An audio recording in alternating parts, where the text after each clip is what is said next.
അപ്പോൾ ഇതിൻ്റെ ബൊലേറോ എടുക്കാനായിട്ട് ഒരുപാട് പേര് നമ്മളെ വിളിച്ച് ചോദിക്കാറുണ്ട് കേട്ടോ, ഏത് മോഡൽ എടുക്കണ്ടേ, അതായത് നമ്മുടെ പഴയ വണ്ടി വേണോ, പുതിയത് വേണോ, അതോ നമ്മുടെ നടുക്ക് നിൽക്കുന്ന MTDI വേണോ, അങ്ങനെയെല്ലാം ഒത്തിരി ചോദ്യങ്ങളുണ്ട് കേട്ടോ. അപ്പോൾ അവർക്ക് എല്ലാവർക്കുമായിട്ടാണ് ഈ നമ്മുടെ വീഡിയോ നമ്മളിന്ന് ചെയ്യുന്നത് കേട്ടോ. സംഭവം എന്ന് വെച്ചാൽ ഇത്രേ ഉള്ളൂ, പാർട്ടായിട്ടാണ് നമ്മൾ ഓരോ വണ്ടികളെക്കുറിച്ച് ചെയ്യാനായിട്ട് പോകുന്നത്. ആദ്യം നമ്മൾ ചെയ്യുന്നത് 2005 മേളിലോട്ടുള്ള വണ്ടികളെക്കുറിച്ച് ഞാൻ ചെയ്യാൻ ഉദ്ദേശിക്കുന്നുള്ളൂ.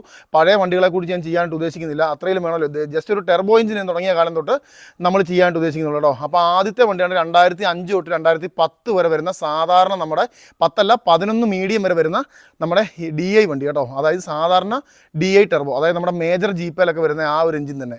ഇത് രണ്ടിനും സെയിം എഞ്ചിൻ തന്നെയാണ് കേട്ടോ. അപ്പോൾ ആ കിടക്കുന്ന ഒരു മോഡൽ, അതായത് 2007 മോഡലാണ് ഈ ഒരു വണ്ടി.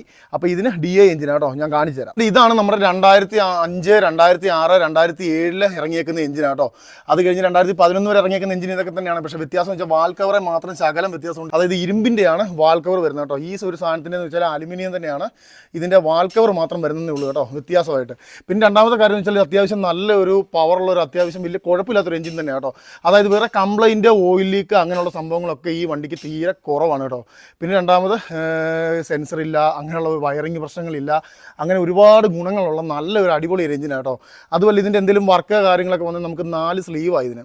അതായത് നിർത്തിക്കൊണ്ട് തന്നെ നമുക്ക് ഇതിൻ്റെ ലെയ്ത്തിലൊന്നും കൊണ്ടുകൊണ്ട് ആവശ്യമില്ല. ഇതിൻ്റെ സ്ലീവെല്ലാം നമുക്ക് ഇവിടെ തന്നെ പുള്ളി ചെയ്ത് പുതിയ സ്ലീവെല്ലാം അടിച്ച് നമുക്ക് ഹാഫ് എഞ്ചിൻ വർക്ക് ഫുള്ള് നമുക്ക് ഇവിടുന്ന് അങ്ങനെയൊക്കെ സിമ്പിളായിട്ട് ചെയ്യാനായിട്ട് പറ്റും. നിസ്സാര പൈസ നമുക്ക് ഇതിൻ്റെ പരിപാടികളെല്ലാം ചെയ്തെടുക്കാനായിട്ട് പറ്റും. പിന്നെ നമ്മുടെ 2005 തൊട്ട് 2000 ഏകദേശം ഒരു 7-8 വരുന്ന കാലത്തെ വണ്ടികളൊക്കെ അത്യാവശ്യം ബോഡി ക്വാളിറ്റി അത്യാവശ്യം വലിയ കുഴപ്പമില്ലാതുണ്ട് കേട്ടോ. അത് കഴിഞ്ഞിറങ്ങിയ വണ്ടികൾക്കാണ് ശകലം തുരുമ്പ് കാര്യങ്ങളെല്ലാം കയറാൻ തുടങ്ങി. പിന്നെ ബൊലേറോ മൊത്തം അങ്ങനെ കേട്ടോ, ആര് ബൊലേറോ എടുത്തെന്ന് പറഞ്ഞാലും തുരുമ്പ് ഇതിൻ്റെ ഒരു ഭയങ്കര ഒരു കേസ് കേട്ടോ. അപ്പോൾ അതുകൊണ്ട് എടുക്കുന്ന ആൾക്കാരെല്ലാവരും തുരുമ്പ് കാര്യങ്ങളും മൊത്തം നോക്കിക്കോണം. പിന്നെ ആക്സിഡൻറ്റ് സംഭവിച്ചിട്ട് വീല് ഫ്രണ്ടിലോട്ട് കയറിയിരിപ്പുണ്ടോ അങ്ങനെയുള്ള കാര്യങ്ങളൊക്കെ മൊത്തം ചെക്ക് ചെയ്തിട്ട് ഇത് എടുക്കാവുള്ളൂ. പിന്നെ എഞ്ചിൻപരമായ രീതി നോക്കുകയാണെങ്കിൽ DI വണ്ടി എടുക്കുന്നതായിരിക്കും ഇച്ചിരി ബെറ്റർ. എന്തായാലും 15 മേളിലേക്കും കിട്ടാം, താഴേക്കും കിട്ടാവുന്ന രീതിയിലുള്ളൊരു മൈലേജൊക്കെ ഈ ഒരു വണ്ടിക്ക് ഉണ്ട് കേട്ടോ. നമ്മുടെ ഓടിക്കുന്നതനുസരിച്ചിരിക്കും. എനിക്ക് ഈ വണ്ടിയിൽ, അതായത് ഇത് ആദ്യം ഇറങ്ങിയ വണ്ടിക്ക് ഡെൽഫിയുടെയാണ് ഇതിന് പമ്പ് വരുന്നത് കേട്ടോ. ഇതിൻ്റെ പമ്പ് എന്ന് പറഞ്ഞാൽ ഡെൽഫിയാണ്. അപ്പോൾ ഈ സാധനത്തിന് മൈലേജ് കൂടുതലാണ്. ഇതുണ്ടല്ലോ ഒരു ആമ പോലിരിക്കുന്ന കുഞ്ഞ് പമ്പ്. അപ്പോൾ ഇതിന് 10-17 കിലോമീറ്റർ നമുക്ക് മൈലേജ് കിട്ടും. പക്ഷേ വേറെ പ്രശ്നം വെച്ചാൽ ഇനീഷ്യലായിട്ടുള്ള പുള്ളിങ് കാര്യങ്ങളൊക്കെ ഈ വണ്ടിക്ക് കുറവാണ്. അതേസമയം ഇത് കഴിഞ്ഞിട്ടിറങ്ങിയ സാധനം ബോഷിൻ്റെ പമ്പ് വെച്ചുണ്ട്. ആ ബോഷിൻ്റെ പമ്പെന്ന് പറഞ്ഞാൽ ഭയങ്കര സഡൻ പിക്കപ്പ് കാര്യങ്ങളെല്ലാം ഉള്ളൊരു അടിപൊളി ഒരു പമ്പ് കാര്യങ്ങളൊക്കെയാണ്. മൈലേജിനകത്ത് ശകലം കുറവുണ്ടെന്നേ ഉള്ളൂ, എന്നാലും വലിയ ബാധിക്കുന്ന കേസ് കിട്ടൊന്നുമില്ല. എടുക്കുമ്പം എന്തായാലും DI അടിപൊളി കേസാണ് കേട്ടോ.